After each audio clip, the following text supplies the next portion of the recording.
We'd like to explore a problem many of us face with our data projects. We had what originally seemed like a simple task to move data or somehow prepare it for business use, something that can quickly be solved manually with Excel or maybe some scripting. However, in time, this simple task has revealed itself to be too complex or maybe too important to be handled casually. A homegrown solution may not actually be the best approach. Homegrown ETL solutions are pretty common. Data projects often start as some manual process. Grab some data from a source, drop it into Excel, do some magic with copy paste or text to columns and pivots and formulas. Export the result to CSV and pass that along to some other process or some other data endpoint. So your solution, your ETL solution, might begin life as just a set of manual processes. Alternatively, you may have some power users who are nimble with scripting, using a shell or Excel or Python, who can write code to pull, shape, map, or otherwise prepare data for some business use. Larger companies may even have in-house IT departments with skilled programmers who are tasked to build custom solutions with lower level programming languages and libraries. There are some pretty understandable reasons why you may have originally decided to use some type of homegrown solution for your data problems. You could have misjudged the complexity of the project. Again, it seemed like it was a simple task. Maybe it was an urgent need, a project with a tight deadline, and you don't think you have time to research or select a commercial tool. You may think your project requirements are too unique or too challenging to be handled by some off-the-shelf commercial solution. You may already have a team in place. They're available, they understand the project, they have the right skills, they're eager to go, right? Or it may just be habit. It's just the way you've always done these kinds of projects. So lots of motivation for choosing to script or otherwise build some homegrown solution to your ETL project. Conversely, if you have a homegrown solution in place, you may start to question the validity of continuing with that approach. There are risks of using these kinds of homegrown solutions, right? There might evolve a need for some new features. The endpoints your job interact with may have changed or evolved. What used to be Excel is now in a database. What used to be in a flat file is now being delivered from an API as JSON, or maybe new data quality constraints have come into play. You may have realized you need more information about your homegrown solution is operating. Is it running on time, as expected, correctly? Do you have a way to trace back when bad data appears in the target system? Maybe your homegrown solution simply aged. The systems it run on have become obsolete or are being retired. Could be the costs of maintenance have started to climb. And not just the direct costs of keeping a homegrown solution in production, but the opportunity costs. Maybe the dev team or the team that's working on the maintenance are more valuable to you on other projects. Maybe your homegrown solution is wildly successful, and now it's struggling under the weight of increased demand. It needs to operate at a scale beyond what you originally envisioned for it. Lots of risks that surface as you build and operate homegrown solutions. These homegrown solutions, again, something designed and developed in-house to solve some specific in-house data problem. And it's typically more than just scripts. It's usually some combination of things. processes, desktop tools, scripts, libraries, all involving one or more machines and talking to one or more data endpoints. So our proposition for you today is to consider the value of using a modern commercial data integration platform to replace your homegrown script or Excel-based processing. And as luck would have it, I have such a platform to show you today. CloverDX is our data integration platform designed specifically to build and operate data pipelines.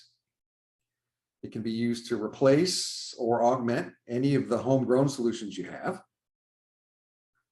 It provides full automation of your data job, deciding when to run it, running it, monitoring it, and alerting you if things go wrong. It has self-service features that allow less technical staff to operate the data jobs. And it's a flexible platform. It can operate in the cloud or on premise.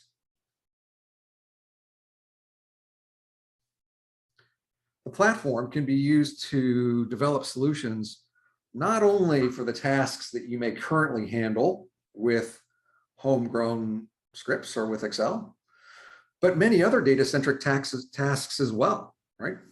We often find customers deploy CloverDX successfully to solve some particular data problem, and then realize it can be useful for many other projects. And it can easily handle these other projects simultaneously. Keep a CRM and an ERP in sync. Maintain a reporting warehouse. Migrate data from one database to another. All separate projects that could be developed, deployed, and operated simultaneously on a single instance of CloverDX.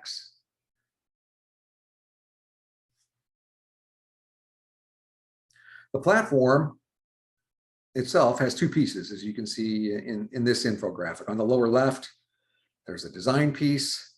This allows the visual development of a data job. It's a low code environment. And in a minute or two, I'll show you a few screenshots that come out of this design environment, so you can get a sense of how we visually represent your data jobs.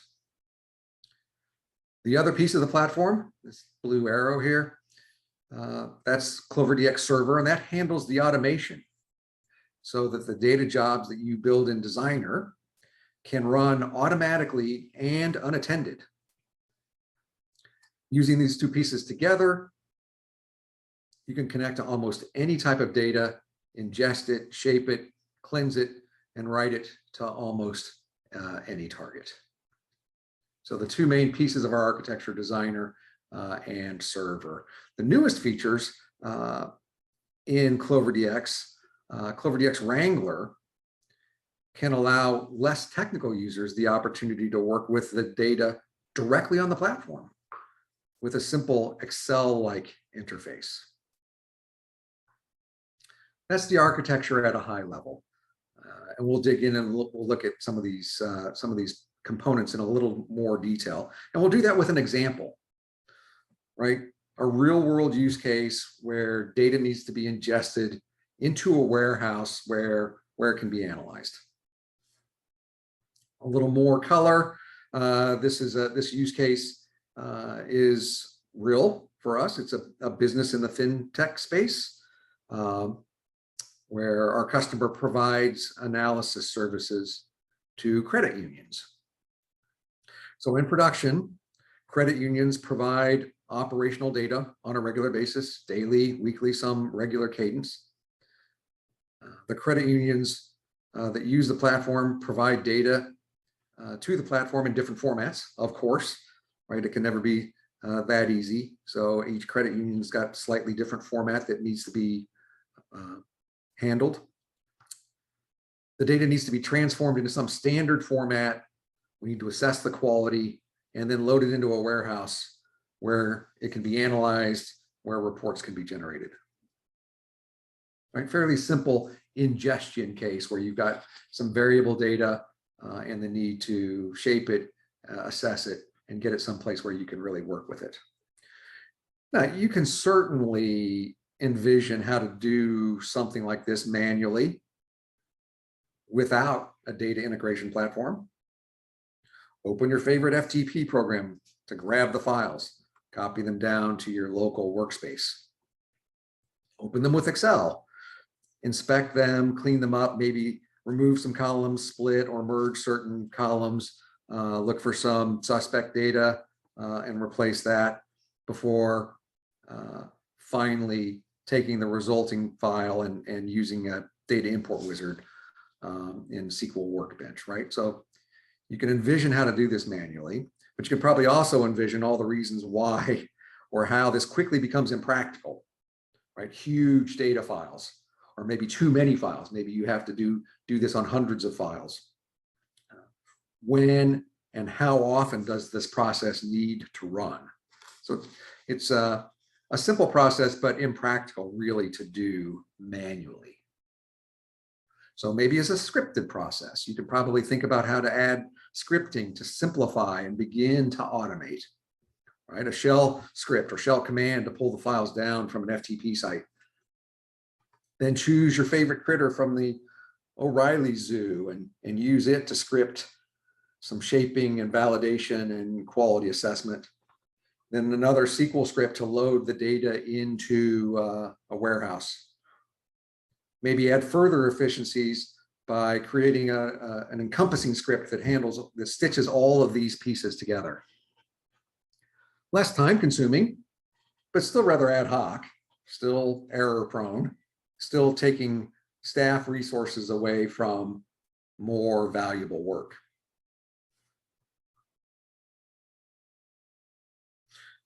Using a data integration platform.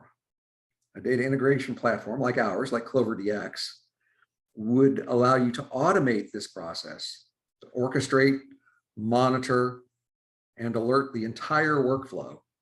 Take people completely out of the loop, de-risking, removing sources of error, keeping logs of all the activity and alerting the right people when errors do occur and intervention is needed. So what might this look like on the CloverDX platform? Well, we want a complete solution, one that handles the process from start to finish, from detecting the availability of files to be processed, all the way through to loading the warehouse. Essentially following these steps, detecting that new data is available to be ingested, inspecting the layout and format of that data, reading the file, doing the mapping and transformation, assessing quality before finally loading to the warehouse, keeping a detailed log of the progress at each step, right? And ideally, we'd want a reusable process, a single generic data job that can be used for many situations, as opposed to creating a new version of the data job every time you want to ingest data from a new client. Right? Lay these steps on their side in boxes and connect them with arrows, and it already starts to look like a data pipeline. So here now is our first look at a CloverDX implementation of this process. This is a screenshot from our CloverDX Designer desktop development environment. Shows a top-level view of the end-to-end ingestion process, panels and toolbars around the edges of the screen, all surface tools and functions that make it easy to build and test the pipeline. But the pipeline's being designed here in the center of the screen. Let's actually zoom in and just look at the pipeline itself, right? You can see already bears a pretty strong resemblance to that simple block diagram from the previous slide. We detect data available from a client, look up some client-specific rules for processing that file, read the file, transform it, validate it, push it to the warehouse, right?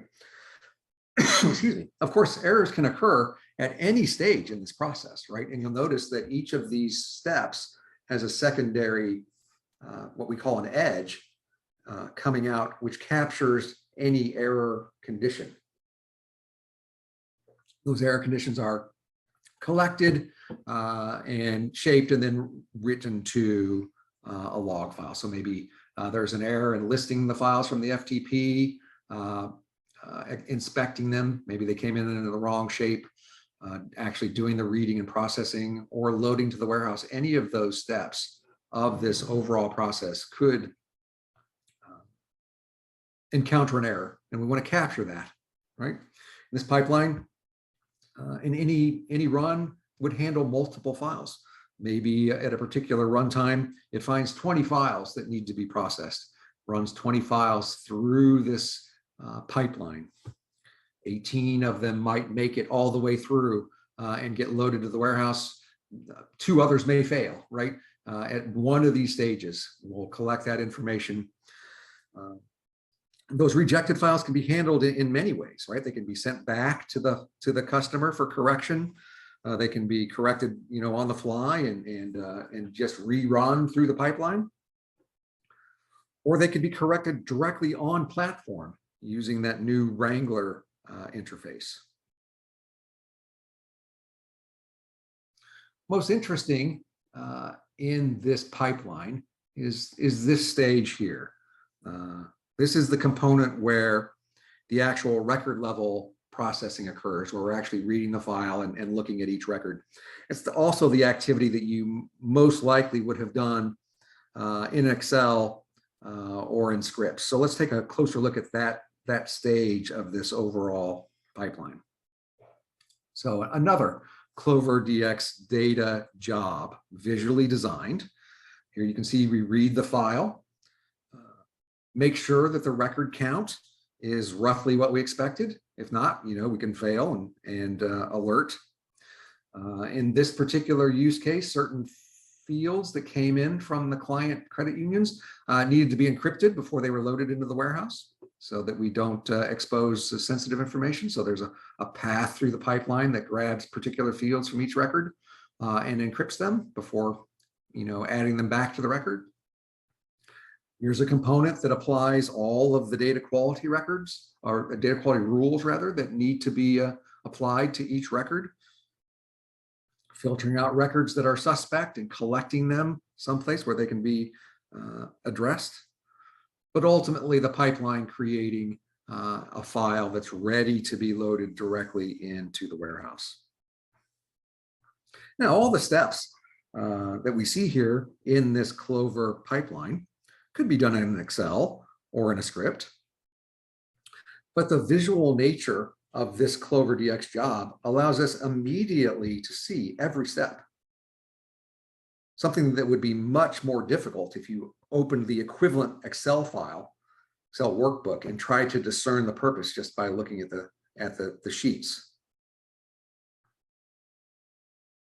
So that's the design of the ingestion process using CloverDX Designer. Let's now look at how this would actually run in production on CloverDX Server. We've got the pipelines built in the Designer. We push them into the CloverDX Server, and they're ready to run in production, right? And CloverDX Server will, that's the part of the solution that automates the ingest process, right? It's going to allow the data jobs to run automatically and unattended, either via schedule or on demand or by some other trigger. And it's going to monitor the data jobs that you run, logging the results and alerting on errors. So I'll pivot now and show you some screenshots of CloverDX Server's handling of the jobs that we just looked at. Right? Here's a screenshot from the Designer server console showing our scheduling service. We can automatically run data jobs on some schedule. Right? We can see on this interface when the schedule started, when the last run occurred, when the next run is expected to occur. And we can run the job manually if we need to run it out of sequence. So Clover can automatically execute the data jobs via a schedule. We can also run these on demand because Clover DX can automatically generate REST API endpoints for all of your data jobs. So instead of running on a schedule, we can run on demand, which is particularly useful when we want to process or reprocess a certain set of data, or maybe send through a corrected record set. Here, for example, we might specify an out-of-band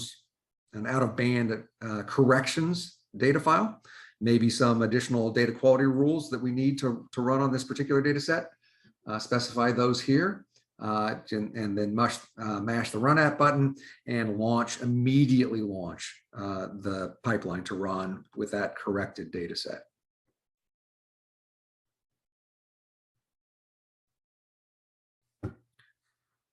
We have monitoring as well. Here's another CloverDX Server console screen that provides a dashboard to give you at-a-glance status of the health of your data jobs. If any of the scheduled or on-demand executions of a job failed, you'll get something that turns a card that turns red. You can immediately investigate. If a job does fail, we can visually inspect its execution history right in the server console. Here, for example, is an instance of the data job that has failed. We see exactly where it failed and why, using the same visual representation of the job that we had in Designer.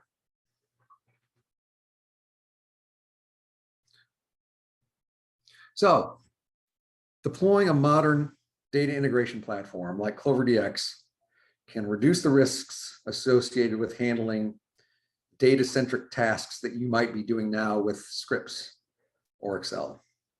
It's going to allow you to visually design your jobs with little or no code, automate the execution, keep detailed logs of all the activity, reduce the chance for human error, and free your team to focus on other business critical activity.